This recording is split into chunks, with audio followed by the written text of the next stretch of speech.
자, 오늘 소나기 오는 거 보셨어요? 무섭게 오던데요. 아니, 지금 전 아열대로 바뀌는 것 같아요. 기차 타고 와서 그렇고 그거는 진즉 그래요. 네. 지금 우리 여기 습도가 많이 떨어지고 햇볕은 쨍쨍 쬐면 그늘에 들어가면 시원해지는 아열대 기후 아, 딱 그러니까 그러고 기후 변화가 이 진짜 요란하게 바뀌는 예. 그런 게 생겼죠 지금. 자, 조심해야죠. 예.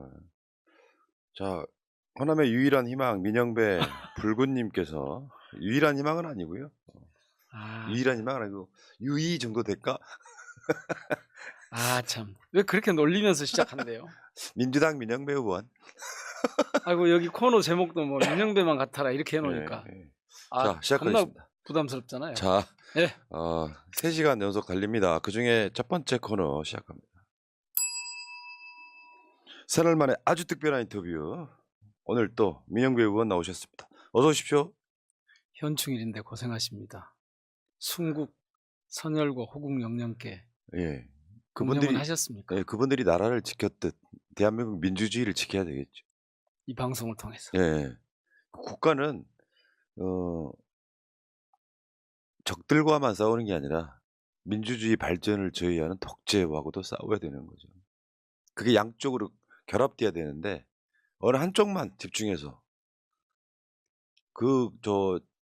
북한으로부터 나라를 지켰다라고 하는 것에 대해만 그래서 민주주의 이야기하면 탄압하고 이제 나라를 지킨 이야기를 빌어와서 탄압하는 뭐 이런 모양새가 아닐까 싶어요.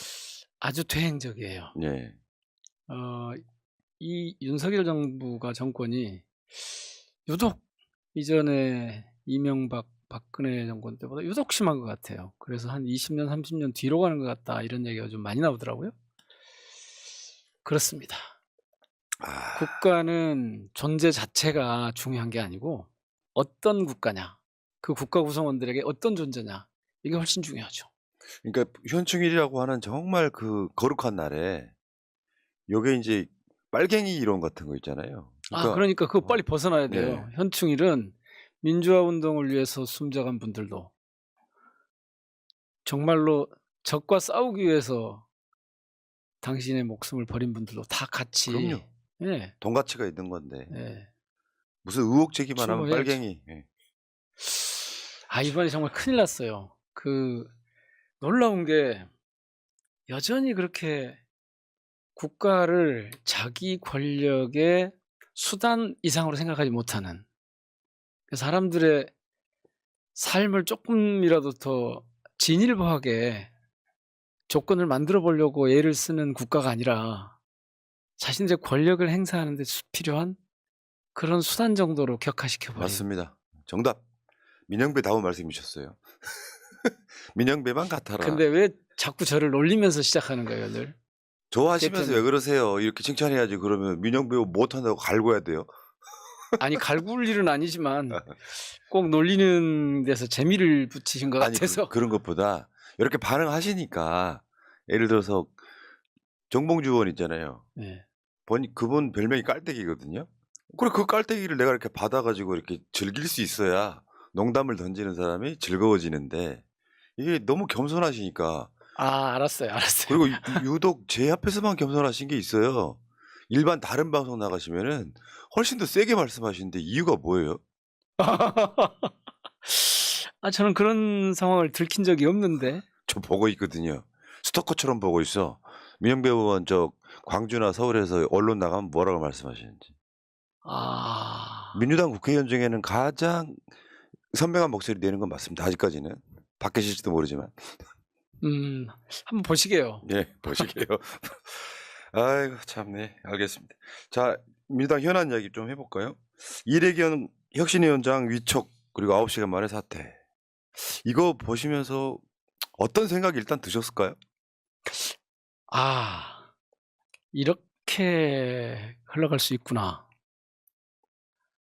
그리고 우리 사회가 여전히 제가 딱 떠오른 게 있었어요. 그날 인제 점심때 몇몇 의원분들하고 점심을 했는데 그 자리에서 정확하게 딱 짚어내는 분이 계셨어요. 이거 천안함에 이걸 넘을 수 있을까? 아무래도 어려울 것 같다. 그때 제가 딱 퍼뜩 떠오른 게 한 20-30년 전에 제가 그 동남아 취재를 한 2주 이상 이렇게 다닌 적이 있었거든요. 유럽까지 해서 한 거의 한 달간 정도 다니게 있었는데 당시에 보고 제가 깜짝 놀란 게 있어요. 필리핀에 갔는데 필리핀에는 정글이 있고 그 정글에는 이러저런 이 사병 내지는 민병대 뭐 이런 게 있잖아요. 저를 안내하는 한 분이 공영방송의 앵커로 나오는 저분한테 저분이 누군 줄 아느냐 그래서 아니 내가 어떻게 아느냐 그랬더니 저분이 지금 마닐라 대학 국립 마닐라 대학의 교수인데 사회과학 쪽 전공하는 교수인데 그 전에 밀림에서 이 투쟁하던 게릴라였다 그래요. 음. 그러니까 근데 비슷한 게 태국 같은 데서도 그렇고 그러니까 우리는 굉장히 경직돼 있는 거예요. 굉장히 경직돼 있어서 누구든 과거에 그가 무엇을 했는가와 상관없이 혹은 그게 있다고 하더라도 또 그것이 평가를 받는다고 하더라도 오늘 그가 무엇을 어떻게 할 수 있는가 이게 중요한 게 아니고 너 예전에 그랬잖아. 이걸 보는 그러니까 그걸 딱 보는 순간 무슨 생각이 들었냐면 아 분명히 이분을 당 지도부에서 혁신위원장으로 모시려고 할 때는 저는 이번 혁신위원회의 방향이 두 가지라고 보거든요. 당의 쇄신 그리고 다음 총선 승리. 쇄신과 승리일 텐데 그 쇄신 쪽에다가 초점을 맞췄을 거예요. 일단. 그런데 그분이 쇄신할 수 있는 혁신할 수 있는 그런 기반을 갖고 있고 그런 지향과 노선 그리고 당에 대한 이해 이런 것들이 있다. 이런 건 다 사라지고 그분이 사인으로 있었던 그 문제만 그분 표현을 하자면 이 마녀사냥 하듯 정쟁의 대상이 되는 이거 보고 야 이거 뭐 이분이 적절한지 어쩐지 따져볼 겨를도 없이 그냥 한 방에 가는구나. 그래서 저는 야 우리 사회가 아직 굉장히 경직돼 있구나. 특히 정치권에 이렇게 어떤 사람에 대한 판단을 할 때 정말 자기 진영 논리를 가지고 색깔론을 집어넣어서 객관적으로 판단을 말해볼 여지도 없이 그냥 그걸로 가버리는 거잖아요. 그리고 그러면 미처 방어할 틈도 없이 정치권에서는 그냥 물러설 수밖에 없고 제가 그런 경우를 몇 번 봤거든요. 네. 참 안타깝네. 우리가 여전히 경직돼 있구나. 그런 생각을 했죠. 그러니까 아까 말씀하신 내용 중에 퇴행적이다. 사실 이런 거 있거든요. 근데 이거는 전적으로 민주당 잘못이라고 생각합니다. 무슨 말이냐면 내부적 잘못도 있지만 한편으로 말해서 어떤 예민한 이슈들이 있잖아요. 그 이슈들을 그냥 그때그때 덮고 가니까 어떤 시간이 막 지난 뒤에 몇 년 지난 뒤에 그런 문제를 다시 꺼냈을 때 효과적으로 대처를 못하는 거예요. 그러니까 저는 방송하면서 가끔씩 그런 생각을 많이 하거든요. 어떤 생각을 많이 하냐면 역사라는 게 사실과 반대로 인정되는 그런 것들이 꽤 많아서 어떤 경우는 분명히 이거 빨간색인데 파란색이라고 우기고 그게 역사 사실이 되면 진실과는 다르게 가는데 그때그때마다 정치적 유불리에 따라서 덮고 가니까 그 문제 다시 꺼내면 또 불리해지는 거 있잖아요. 저는 조국 장관 문제도 그런 생각으로 바라보고 있거든요. 만약에 당시에 민주당이 전사적으로 조국 장관을 지키려고 노력을 했다면 조국 장관 이야기 나올 때마다 민주당 내부에서 이미 조국은 선거에 나서면 불리의 이야기가 나오고 천안함 이야기도 마찬가지죠. 천안함 같은 경우는 새날이 쉽게 표현해서 전사적으로 다뤘던 이슈 중에 하나인데 의혹 제기해야 되는 거죠. 역사 사실과는 다르게. 근데 그 얘기가 나오니까 내부에서 먼저 공격이 들어가고 저는 그래서 이래경 위원장이 사퇴를 했을 거라고 생각해요. 그건 똑같은 걸로 김남국도 마찬가지라고 생각합니다. 그러니까 자기 동지들에 대한 어떤 생각을 어떤 생각의 자유로 치부하고 그 논쟁을 끊임없이 하면서 천안함 그런 이야기도 그때 당시 이명박 정부가 뭘 잘못했는지를 이야기를 할 수 있어야. 근데 그것이 계속해서 이렇게 반복되는 걸 보면은 지지층들이 맥이 빠지는 거죠. 지난번에 오래전에 제가 여기 나와서 말씀드렸는데 윤석열 탄핵 역풍은 오지 않는다 그랬잖아요, 제가. 똑같은 건데 이거는 두 가지 이유가 있어요. 두 가지 케이스가 있어요. 하나는 용기가 부족해서 그러는 경우가 있어요. 또 하나는 실력이 안 되니까, 역량이 안 되니까 그러는 경우가 있어요. 대개 보면 이 둘이 같이 결합해서 나타나요. 근데 이게 이른바 여의도 정치 안으로 들어가면 그 안에서 보기 때문에 그 문법에서 벗어나지 못하기 때문에 그런 일이 생겨요. 그리고 거기에 이제 한 가지 더 좀 주목해 봐야 될 건 그때 이 사안을 공적으로 접근하지 않고 자기중심적으로 혹은 자기 집단 중심으로 접근하려고 하는 이른바 이해관계적 접근이 그걸 부추기는 거예요. 이번에도 정확하게 그렇게 드러난 거죠.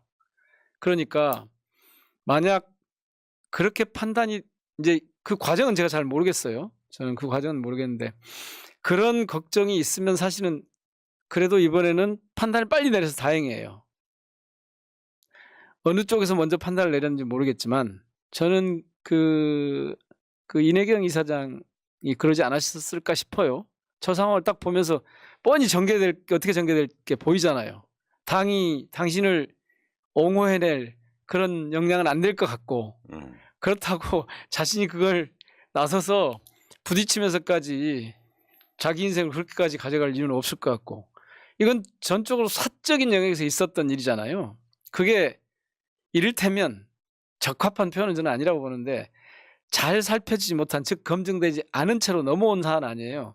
그러면 이것을 놓고 충분히 검토할 시간적 여유가 있어야 되는데 우리는 그럴 여유가 없는 거예요. 경직돼 있기 때문에 부러지기 아니면 그냥 각인데 그냥 부러져 버리는 거죠.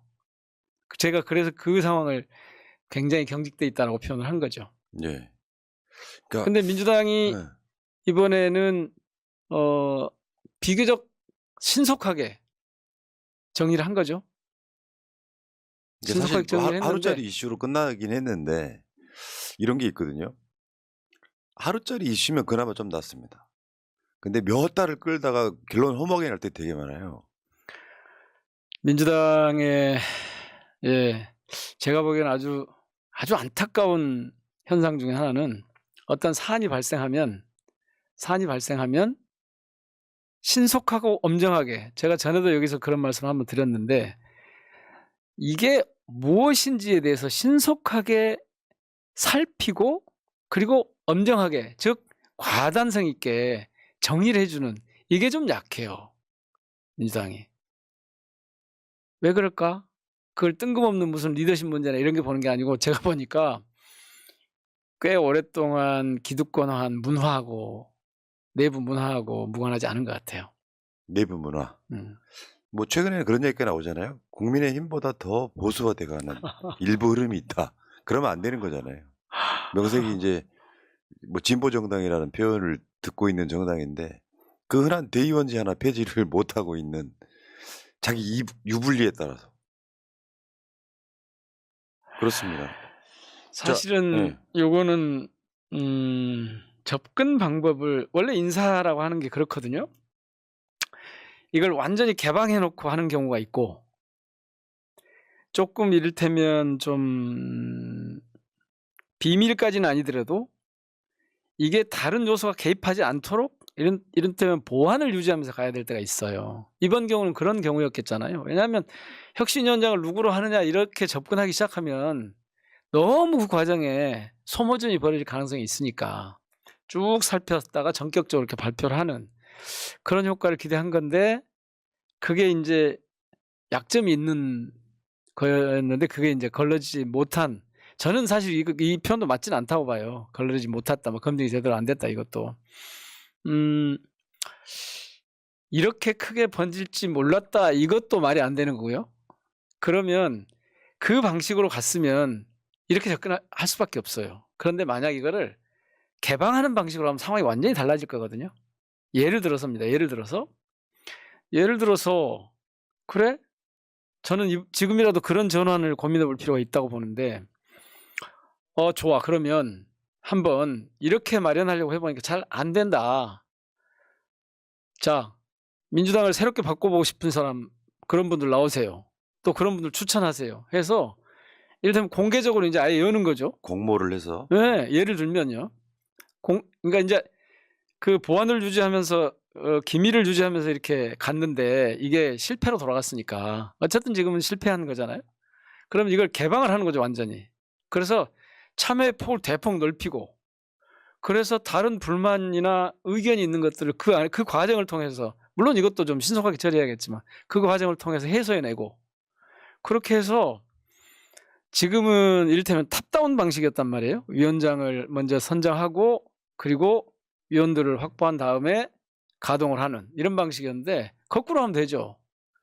의견을 듣고 추천을 받고 모아서 거기서 후보자가 될 만한 사람들을 추린 다음에 그 안에서 최고 지도부가 이제 당 지도부가 위원회 이렇게 구성하면 되겠네 해놓고, 그 다음에 그러면 위원장 어떻게 하지? 그렇지. 거기 위원으로 모신 분들 중에서 한번 의논을 해보십시오.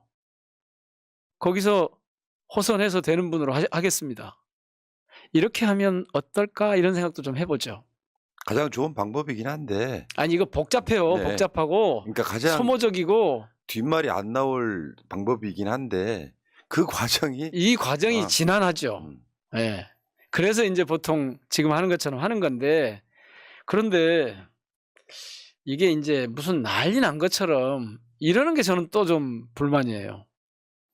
아니 무슨 총리도 장관도 별 희한한 곡절을 다 겪는데 혁신위원장이 적절치 않다 그래서 이렇게 재빨리 자기 정리를 했으면 상당히 수습을 지금 잘한 거죠. 그리고 이게 그렇게 파장이 오래 갈 일도 아니에요. 제가 봤을 땐 최선은 아니고요. 아 물론이죠. 정리 차선 정도 하신 거예요. 뭐 최선은 아닙니다. 네, 물론이죠. 뭐 이제 최선은 아마도 우리 권 대표께서는 한번 그래 하고 정면으로 이걸 제대로 한번 네. 부딪혀보고 가야 된다 그러실 텐데, 그러기에 부담이 많이 컸겠죠. 그래서 그랬겠죠. 그러니까 이런 생각이 드는 거예요. 저는 사실은 당 지도부가 그렇게 하려고 할지 않을까. 왜냐하면 이번에 그 당 쇄신이라고 하는 게 굉장히 중요한, 어찌 보면 민주당의 어떤 그 미래 방향을 이렇게 설정하는 데서 상당히 중요한, 그리고 그분이 적어도 그런 가치와 노선에 대해서는 확실한 분이었을 거 아니에요. 그런 분을 찾았을 테니까. 그래서 이걸 한번 끌고 가나? 이런 상황에서도 한번 부딪혀 보나? 라는 기대를 살짝 해보긴 했는데,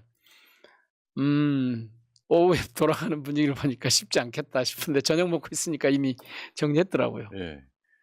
이런 건 있어요. 제가 이분을 처음 이야기 들었을 때, 저 인터뷰도 해본 적 있는 분이에요. 저는 괜찮았어요, 예. 느낌이.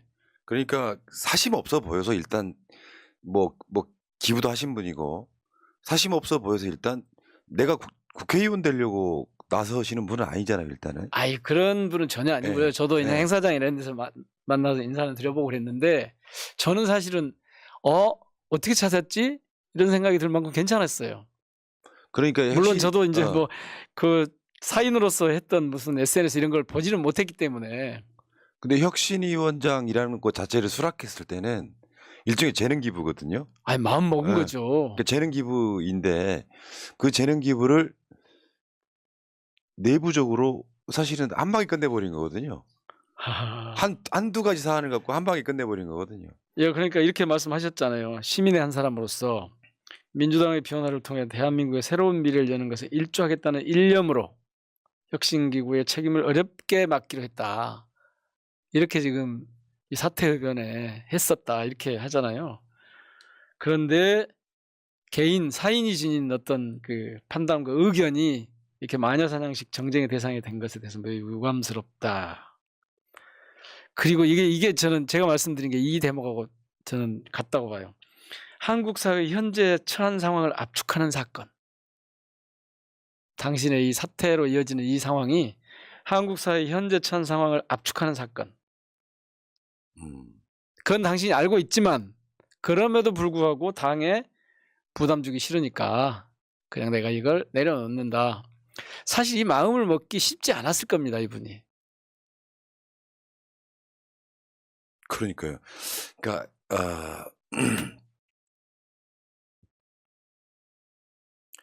이런 거 보고 있으면은 이제 지지층들이 이런 게 있거든요. 맥이 빠지는 거죠. 그러니까 이재명 대표께서 음. 얼마 전에 이제 한번 우리가 흔히 이재명 다움이라고 했던, 제가 어디 라이브 하면서 이렇게 보니까 그 말씀을 하시더라고요. 그래서 그런 어떤 전환, 이런 시도가 있구나, 그런 생각을 했는데, 이게 그런 점에서는 좀 또 안타까워요. 예. 뭔가 새로운 시도를 지금 한번 해보려고 했는데 이게 혹시 이러다가 꺾이면 안 되나. 저는 그래서 여기서 오히려 진짜 이때 꺾이지 않아야 된다고 봐요, 이 마음을. 그리고 그렇게 공격해야 되는 쪽에 밥이나 재물이 될 만한 그런 일은 저는 없을 것 같긴 해요.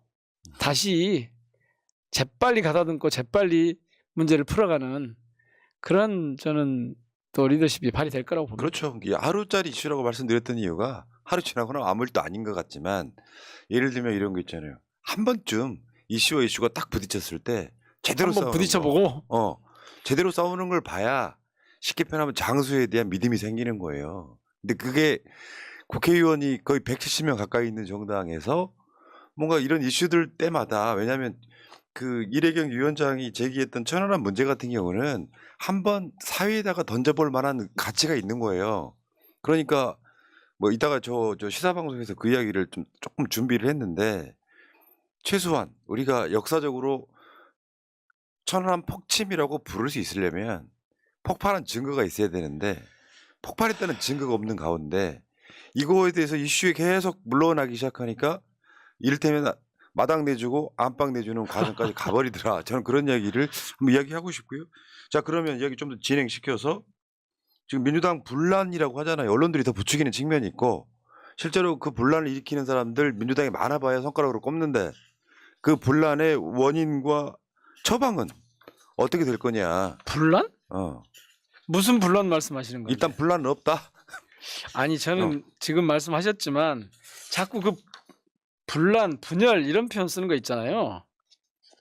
저는 그 자체가 그 분란을 끌어내기 위한, 혹은 분란을 부추기기 위한 프레이밍 과정인 것 같아요.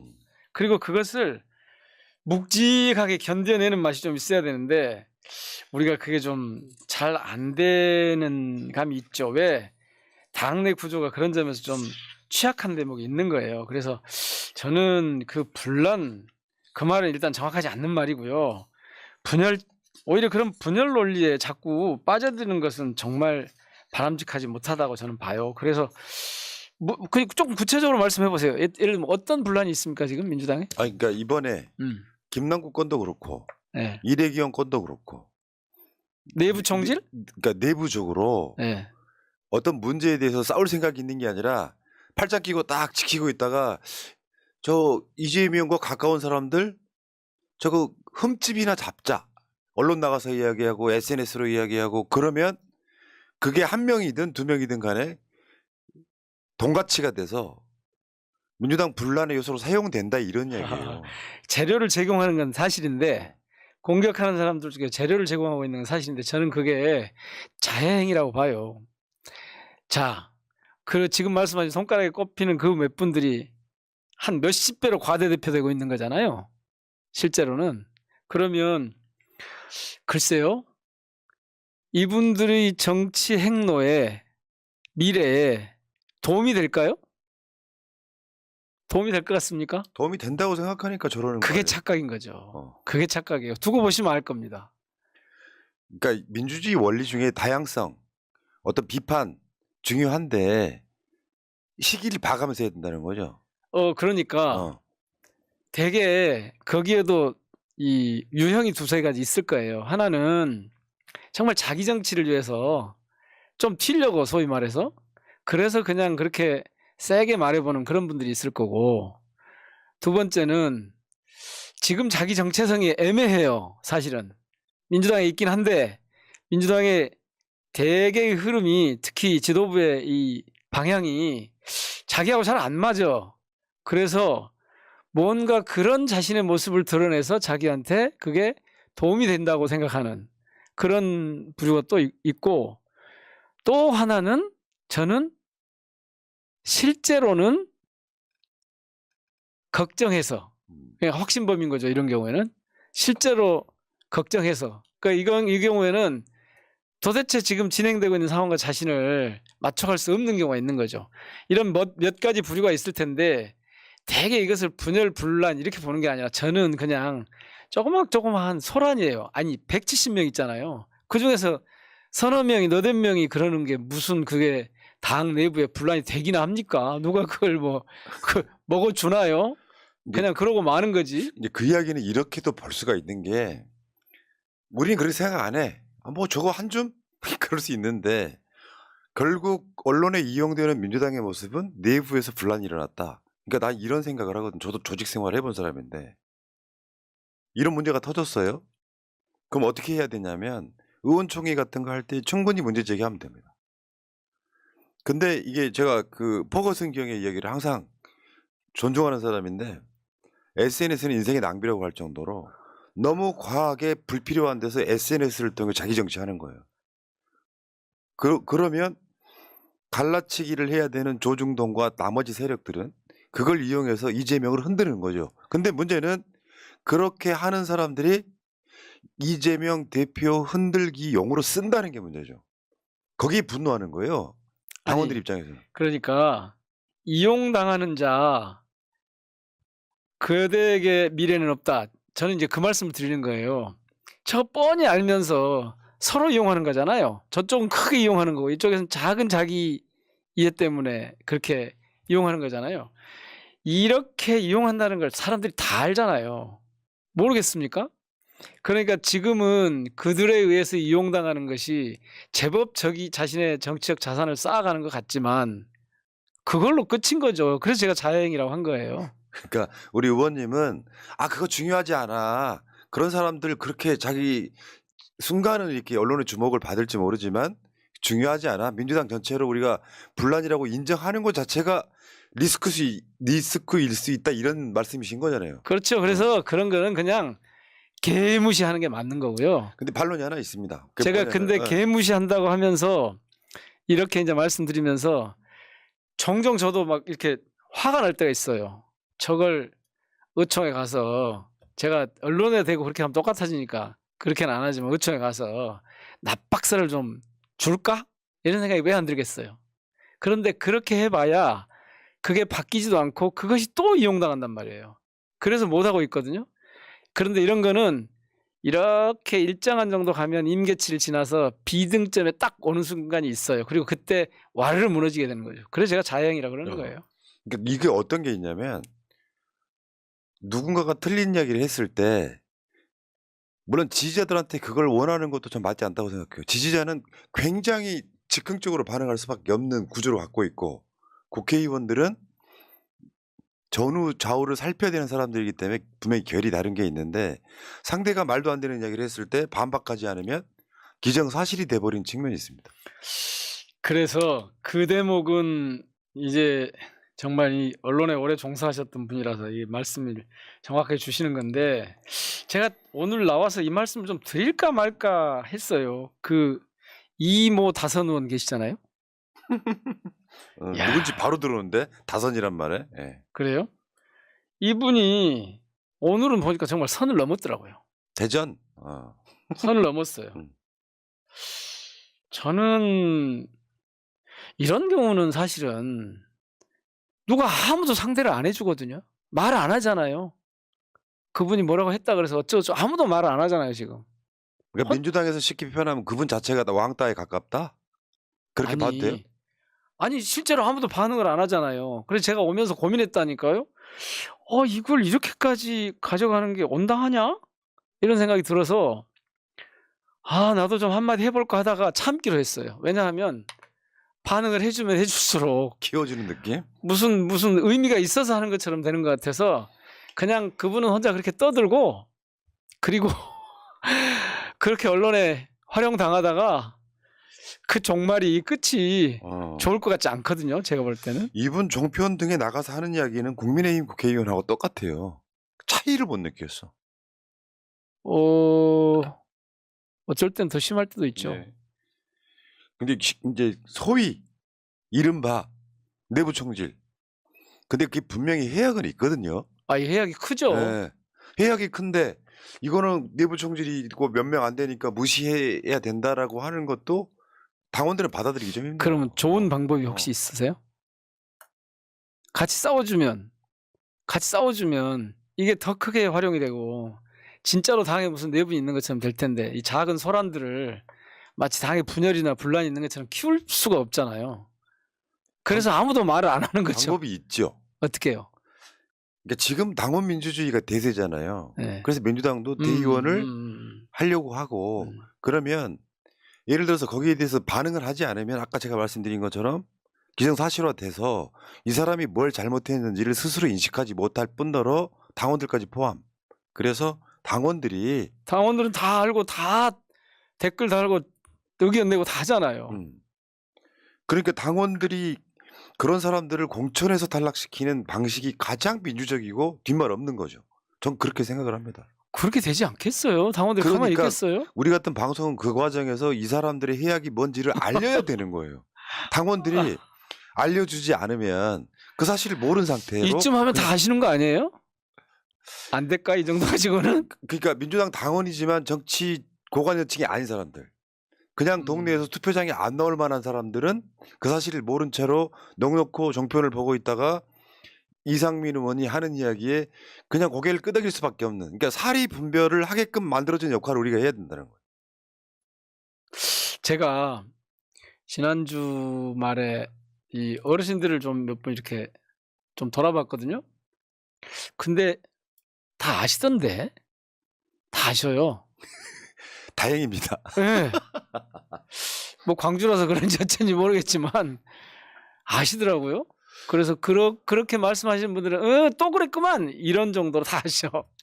근데 광주 출신으로서는 사실 광주 국회의원들한테 불만이 되게 많거든요. 저 입장에서는. 그 얘기 나온 김에 얘기 좀 해주세요. 뭐냐면 예. 지지난주도 그런 얘기를 같이 한 적이 있는 것 같은데 광주 시민들이 디테일에 강하신 분들은 아닌데 명분에 강한 사람들이다. 정치 이슈에 대해서.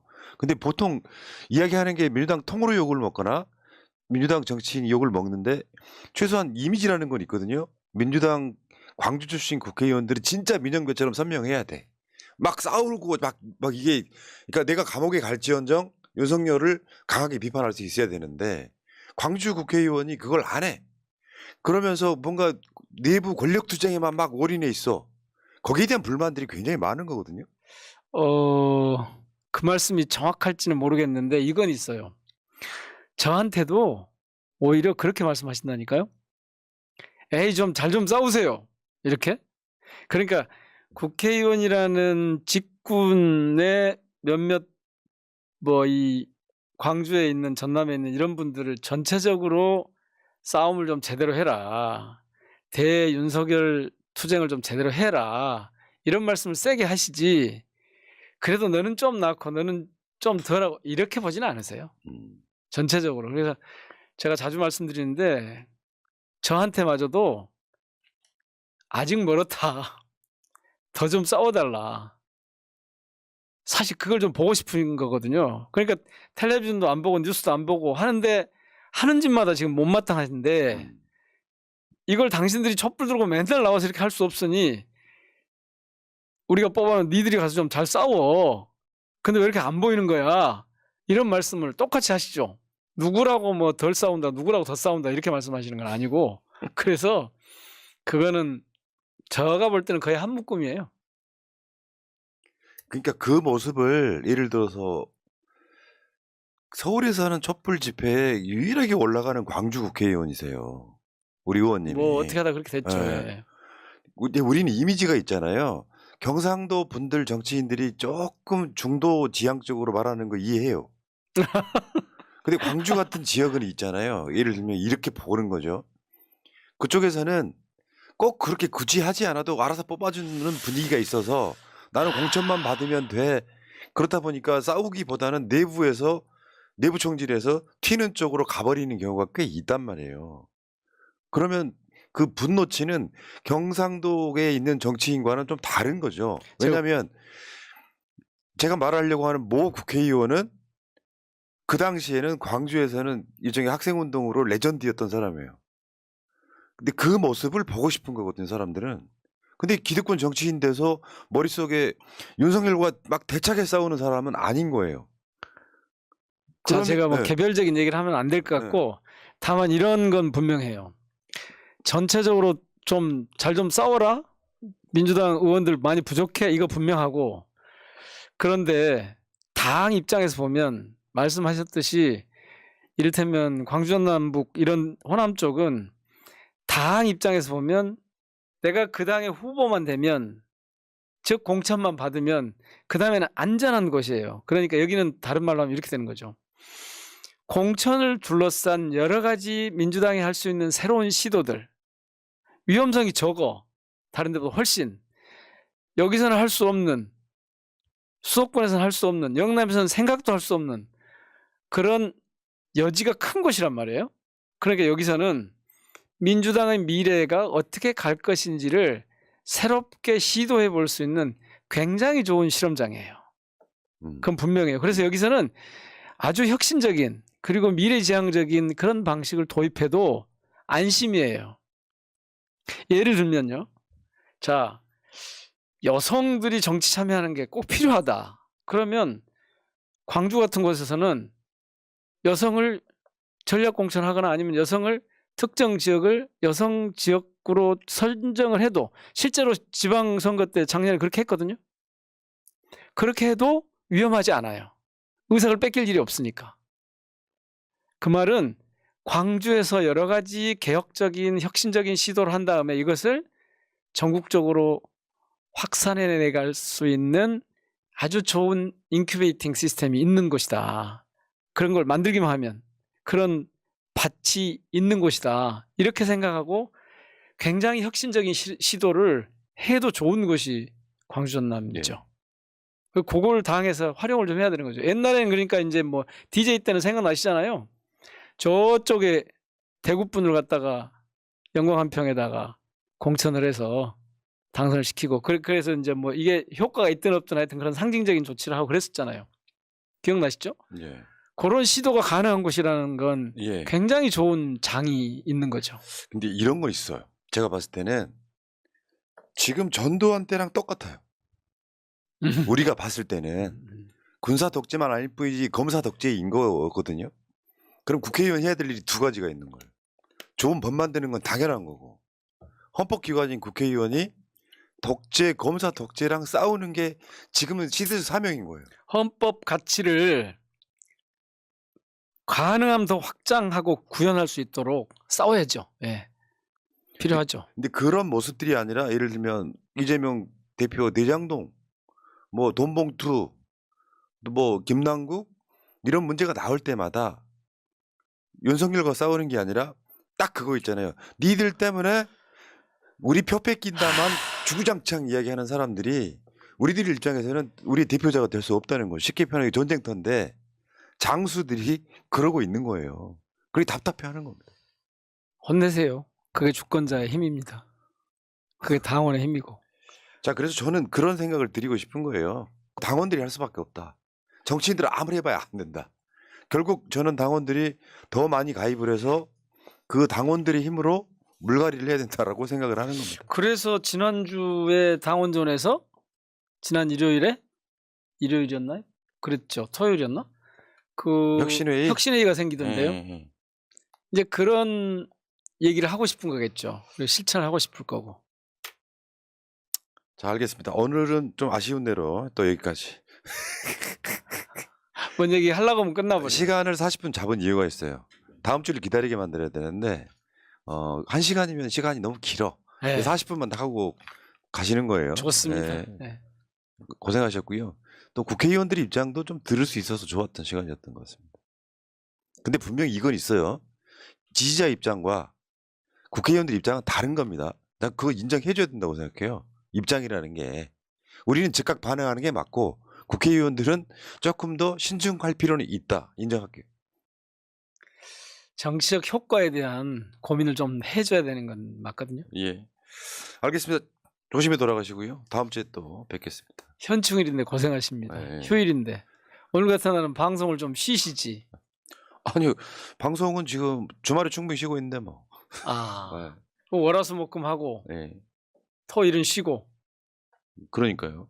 아니 저기 구독자들도 시청자분들도 오늘 같은 날은 더 관심이 접속이 떨어질 거 아니에요. 그렇진 않습니다. 오늘 같은 날도 방송 보고 싶어 하시는 분들이 굉장히 많습니다. 아. 네. 그럼 자, 하셔야겠- 조심히 가시고요. 자, 네. 민영배만 같아라 세 번째 방송 마치겠습니다. 고맙습니다. 고맙습니다. 예.